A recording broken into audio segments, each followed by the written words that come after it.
त्या कुंभमेळ्याचे सहभागी झालंच पाहिजे आणि त्या गंगेचं स्नान केलंच पाहिजे या मताची मी आहे.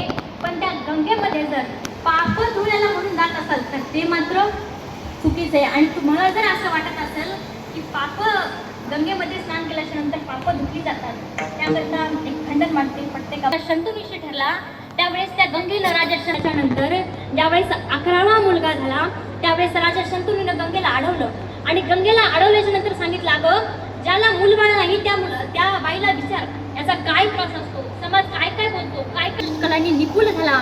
आणि पुढे ज्यावेळेस महाभारत होतं त्या महाभारतामध्ये पितामह भीष्माचार्यांच्या रूपाने आला. कोण? पितामह भीष्माचार्यांच्या रूपाने आला. आणि एक दिवस पितामह भीष्माचार्य रस्त्याने चालले होते आणि रस्त्याने चालता चालता एक अर्धमेल शरीर असणारा सरडा रस्त्याच्या बाजूला पडलेला आहे आणि ते पितामह भीष्माचार्य